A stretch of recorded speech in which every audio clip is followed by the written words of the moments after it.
সেই সন্ধিয়াটোত মই মাথো নদীৰ পাৰতে বহি আছিলোঁ, কিন্তু হঠাৎ এজনী ছোৱালী আহিল আৰু মোৰ সম্পূৰ্ণ জীৱনটোৱেই সলনি হৈ গ'ল। এদিন এখন সৰু গাঁৱত আছিল এজন ল'ৰা। নাম আছিল ৰিয়ান। ৰিয়ান সদায় নদীৰ পাৰতে বহি আকাশ চাই থাকিবলৈ ভাল পাইছিল। এদিন সন্ধিয়া জোনাকী পকা উৰি থকা সময়ত এজনী ছোৱালী আহি তাৰ কাষত বহিল। ছোৱালীৰ নাম আছিল মেঘা। মেঘাই হাঁহি মাৰি সুধিলে, তুমি প্ৰতিদিনে ইয়ালৈ আহা নেকি?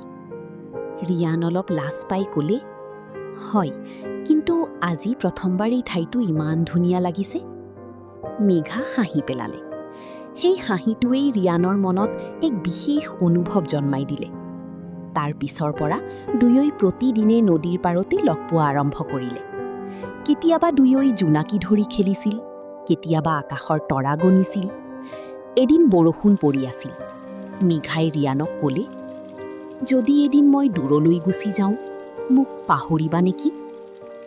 ৰিয়ান তেতিয়াই নিজৰ ছাতিটো মেঘাৰ ওপৰত ধৰি ক'লে, জোনাকীৰ পোহৰ যেনেকৈ ৰাতি পাহৰা নাযায়, তুমিও তেনেকৈ মোৰ মনত থাকিবা। মেঘাৰ চকুত পানী আহিল, কিন্তু সেই পানী আছিল সুখৰ।